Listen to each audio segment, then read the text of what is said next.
The man with titanium clothes, Dan Ives, joins us this morning here on the latest up where OMG, it's hot. First thing I said is, yeah, whenever they bring out a new phone, the software's screwed up, it's hot. It's like not news, is it? But this is not a surprise to Apple. I mean, Apple knew from a titanium that this was going to happen.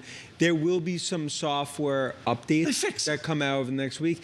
And it's typical Cupertino. They're going to fix it. And if you look ultimately at the demand for this iPhone, it continues to be, I think, much better than expected. Seriously, we got to do this. Is there any danger to the public with this, like exploding or on an airplane, lithium, but you know, the gloom that's out there? Not at all. There's no like danger. Not at all. If you look at any, even some of the ones that have tested this, in terms of stress tested it, there's nothing like that. It's really just more, it overheats in some instances, but I believe this bug, that the fix that they'll come out with, is going to resolve. So if John's at Covent Garden buying a new iPhone, he can go in safe.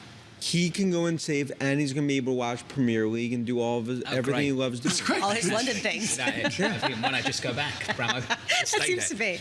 Dan Ives, you just said something. You said demand will be better than expected.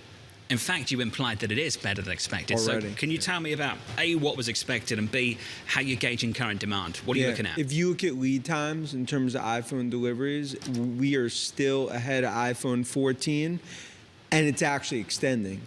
And if you look last year, you had a shortage of iPhones. So when you actually combine what I'll call about 10 million incremental units that we actually have now from an inventory perspective, we're tracking so far, based on our estimate, about 10 to 12% ahead of expectations. How do you make a distinction between scarcity that is, let's say, massaged by the company that produces this particular handset and scarcity that's driven by real demand? Because doesn't Apple play this game? It's difficult to get our products. There's a big lead time. There's a delay. Try getting some AirPods. It takes 2 months. Everybody wants them. Isn't that the whole marketing strategy?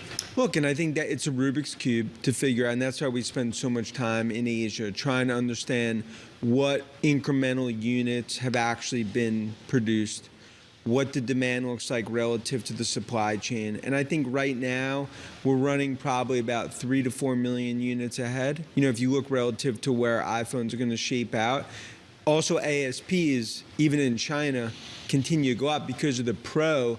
And I think that's really the story here, is that the ASP tailwinds are there, and despite doomsday sort of view out there, I mean, you're basically seeing an iPhone demand story going into holidays that's going to be ahead of expectations. How much is Apple eating the lunch of everybody else in terms of a market that is actually shrinking, or at least in stasis, when it comes to the smartphone market? It's a great, I mean, we've seen it in China. They've gained about 300 bips in market share the last 18 months. And I think even despite Huawei, I think we'll continue to gain share, because Huawei, if you buy that phone, it's like buying an iPhone 12. And it comes down to the chips and what they've done from a silicon perspective. It's the best smartphone in the world, I think, by miles at this point.